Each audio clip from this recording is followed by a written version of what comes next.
afternoon, Dr. Bashir Gwandu. Good afternoon.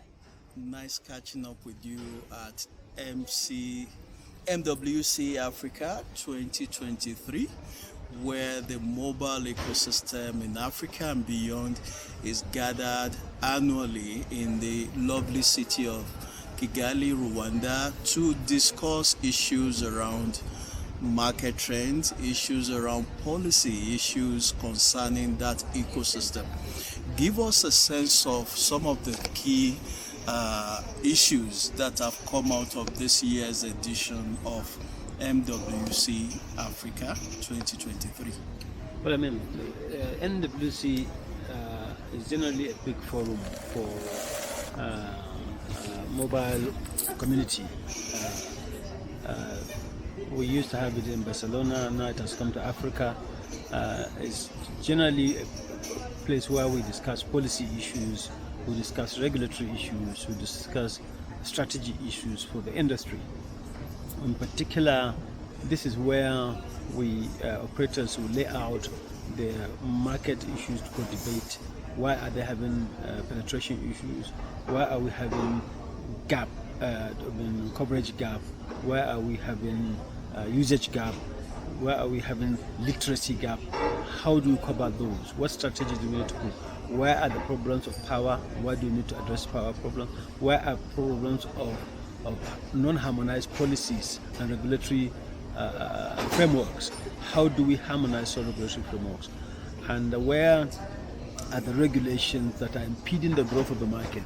What are the problems? How do we address those problems? Now, how about future of the sector? How do you plan the future? Be it planning the spectrum, be it planning the standard. This is where we discuss such detailed issues. In fact, more so than anything, we discuss rural area coverage, penetration, funding aspect. How do you subsidize funding? How do you encourage rural penetration? How do we encourage finance services industry, even the health services industry?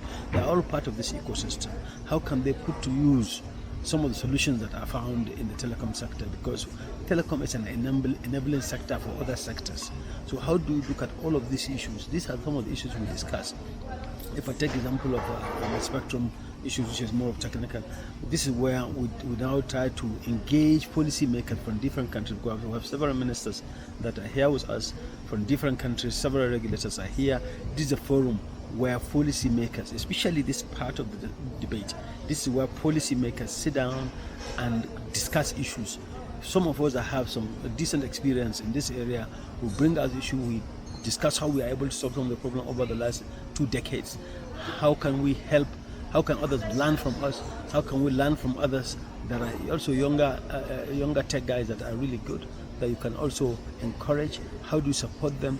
How do you open the market for them? How do you bring them together with the operator to see how they can use such system they might have come up with to be able to sell them in the market? All of these are issues that we debated, and the debate is still ongoing. It is not finished because the next session will be on power, and then there will be another session even on the spectrum issues. So these are different sessions. We discuss issues of universal service provision funds, the banking, the financing, the coverage issues. We have discussed all of these issues, and these are very important issues. But in particular for me, what is exciting for me is how do we continue to grow the industry? How do we continue to not only grow the industry, how does the industry continue to serve people better? When I came into this industry, when I came into regulation in telecom, over the last 2 decades, we started with 2G. That was 1G there just before I started. Then there was 2G. On the 2G, we did a lot, and then from there we planned for the 3G, which is the spectrum that we plan, which is the 2 GHz spectrum. We auctioned it. Now we went for the 4G. That's when we got the allocation of 800 megahertz spectrum at the ITU. We went in 2012. We got 700 megahertz. We got 2.6, 2.3 in 2000 until 2007. And now we're pursuing spectrum on the upper UHF band, which is the top 6. 30 megahertz, 35 megahertz duplex, starting from 617 megahertz all the way to 698 megahertz. This is on the UHF band. Then we're looking at the capacity band, for example, which is on the 6 gigahertz. We're saying that we in Africa, because of our peculiarities, we don't have coverage, we don't have fiber everywhere, so we need to have a strategy that we can give service to the people without having to delay them on using the spectrum efficiently. When we said out of the 1200 megahertz that's available on the 6 gigahertz band, half of it should go to IMT usage. The remaining half we can use it for Wi-Fi, which we can now connect, because in any case Wi-Fi is supposed to be short-range services. Therefore, they can use higher band of spectrum that's already available. You can even have gigahertz of spectrum available on higher bands, because they are inside an enclosure or at least in short ranges. So we tried to strike a balance between those two services, and then we looked at also on the C band, which you call, which is now what people are using for 5G on the 3.5 gigahertz. We say, okay, Europe has actually done IMT on that band from 3.5 over 3.6 all the way to 3.8. We Africa have not done it. Therefore, we'll be lagging behind in that particular aspect of spectrum policy. Now, so let's harmonize with them. Let's do the same so that the ecosystem can be developed worldwide, or if you like, covering larger proportion of the world, so that there's economy of scale kicking in, making the devices cheaper for us. And also, why we focus on these 3 bands, for example, in Africa, is because affordability is our key problem, more than it's his problem for Europe or problem for Americas. It's more of a problem. So therefore, we need to look at the lower part of the spectrum, because it allows more penetration. For example, on the UHF, you can have 1 tower substituting 3 or 4 towers. The capex is lower, the opex will be lower because you don't have to fuel diesel. It is more friendly to the environment, and also it's cheaper because then you have services reach rural communities. That is the benefit. Second, another one on the capacity band on the 6 gigahertz, we don't want to go on 24 gigahertz millimeter wave, because we can have only the cost will be too much, because you have to have replication of so many towers to cover a small area. But this one, we can have few towers, cover them more, which means affordability issue is literally reduced to bare minimum in comparison to millimeter wave band, which is higher. Which, if you put it, then you have to have repetition of more towers. Repetition of more towers means more cost, and therefore higher charges to the consumer, which we in Africa don't want higher charges. These are some of the reasons why we pursue that. And on the C-band also, it allows penetration, and it also allows for sharing. We said, let's keep the top 400 megahertz from 3.8 all the way to 4.2 for satellite. You can continue to serve us, especially when it's raining, but below that, which is from 3.8 down to 3.3, in fact, we can use that for 5G services. And that's what happened, because when you have that, that's one spectrum that is low, it has reasonably good penetration, and you can have good chunk of 100 megahertz each that will allow reasonable capacity to be able to develop 5G services. Now, on the UHF, the lower part of the UHF, what we said is that, look, if you have the 600 megahertz there, you may not get in the rural communities 5G services. When I say just the high speed services are expected to be 10 gigabits per second services, but at least if you have 10 on the 600, 10 on the 700, 10 on the 800, 10 on the 900, which you have succeeded in doing over the last 2 decades, then what you can achieve is that you aggregate this spectrum, then you give a semblance of 4G. At least you have good 4G services in rural communities. And by the way, in Nigeria, when we worked on when we produced the broadband plan, which I was heavily involved in, we actually put a standard that we should have 4G services across the country by 2025. So with this, it should allow more deployment, cheaper deployment, easier deployment, and cheaper services for the people. That's on the spectrum aspect. On the issue of financing, we've discussed how we can raise financing. The World Bank is here. Many of the financing institutions are actually here. Investment funds are here. There are equity fund managers here. So many of them are here that are able to contribute. If they see good innovation, they can actually support innovation. So this is a kind of place where we discuss all of these issues, and I think the industry is still making progress. Of course, don't forget recently we have pandemic that came and slowed down things. But speaking of the industry, speaking of well, there's economic problem all over after pandemic. I mean, in most countries. But the industry has been resilient. It's trying, but we also need to work hard as thinkers to make the services cheaper, affordable, and accessible to the people. Because only then we can actually be sitting in the village and have ability to be educated as somebody that's sitting in the city. So because we have given access to those in the villages. Also the issues of power that we're saying. Some places we have to rely on diesel generator. We're saying we can have some way that you can actually have a balance between, say, renewables and some of this diesel generator. Have innovative way of using efficient batteries that you can actually sustain some of these rural services. You know, there are so many ideas that are coming off in this discussion, and I think the industry is reasonably focused in getting those. And by MWC coming to Africa, I think it's good. It's a very good start. Thank you. One of the key issues you talked about the future. One of the key issues that came up regarding the future was the 5G summit, where they looked at pockets of deployment of 5G licenses that have been issued, rollout by operators, but the overarching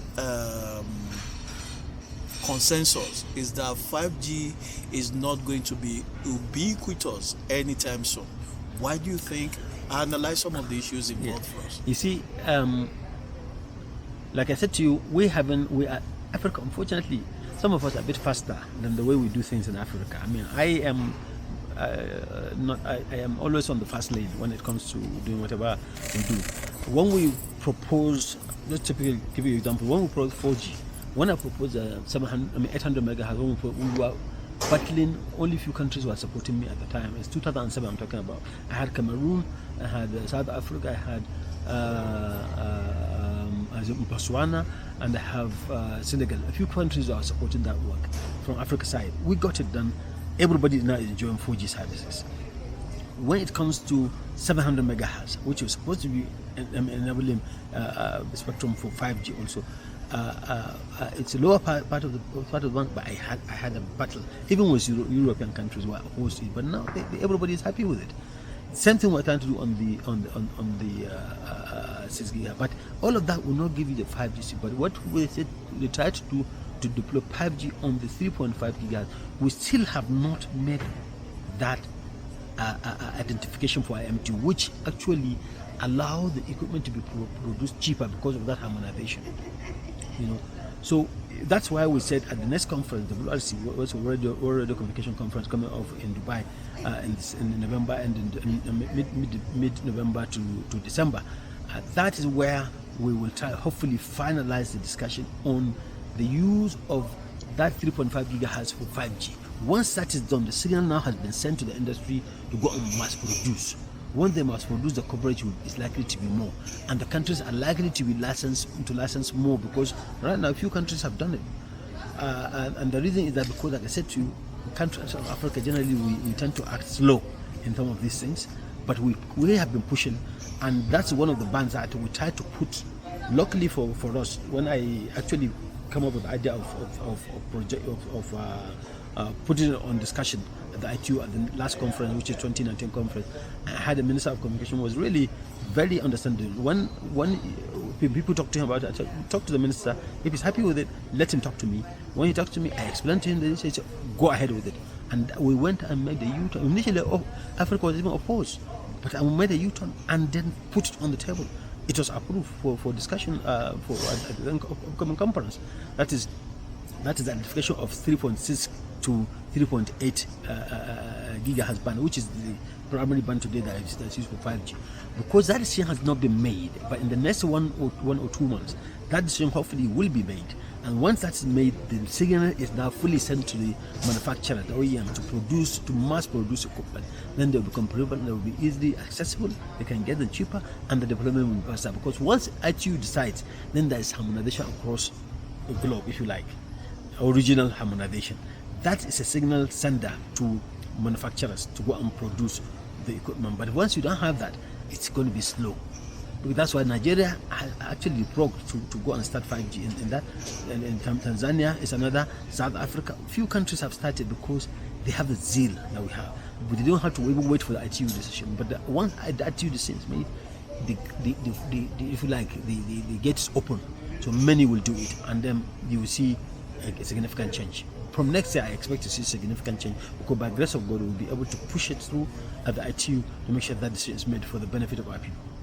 Talking about significant change and coming closer home to Nigeria, where you have a deep regulatory leadership experience, there's been a frenzy of acquisition of mobile virtual network operator licenses since the telecoms regulator NCC actually opened the framework and started issuance of licenses.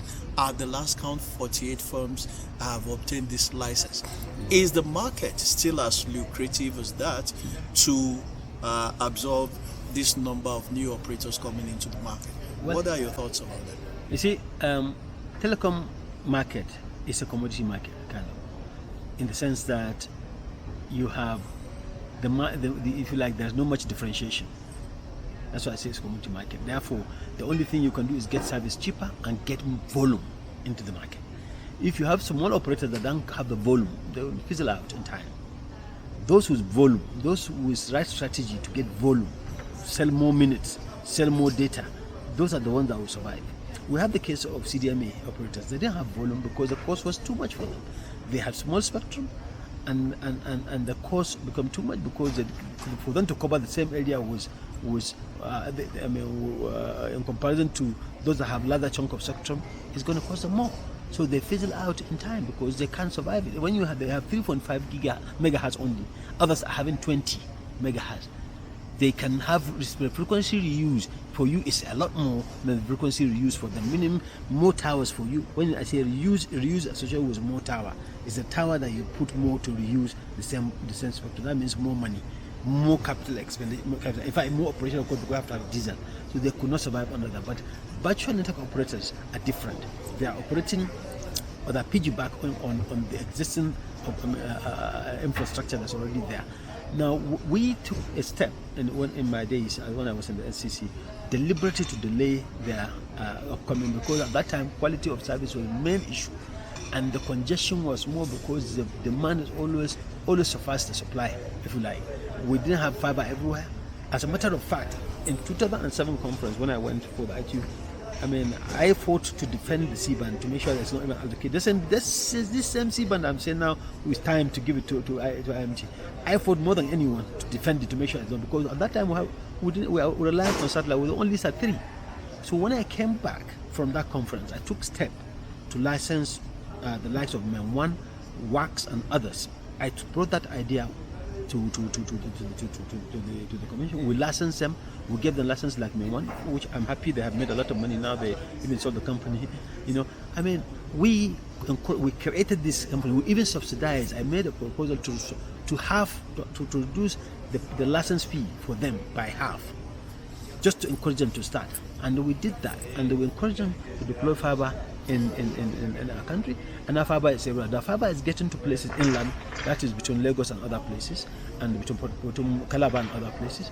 Now, but still the fiber is not everywhere, but it's getting to most places. So perhaps it's time to start. But I think the ideal thing for regulators to do, normally you do what we call impact analysis on any regulatory decision you make. When you're doing impact analysis, then you study the impact of what you're doing. Don't just rush to decisions without projecting the impact. If you have few MVNOs, virtual network operators, how many of them will survive? You make a kind of analysis and see how they can survive, what segment of the market they can compete. But when you have something, certainly some of them will not easily survive. They'll fizzle out. Unfortunately, if people make the advance payment to them, they might even run away with people's money. This thing happen. So people have to be careful. Regulators have to keep eyes open to make sure that they are watching them carefully as they operate. But locally for us, we have fiber in most places, so the quality of service is no longer such a big issue as it used to be. So we can start somewhere, But why we delayed it before is because we didn't have fiber, we're relying on the same microwave link, the same operators are struggling with it, and that's why I mean we couldn't do it at the time. But to do it, fine, you can do it.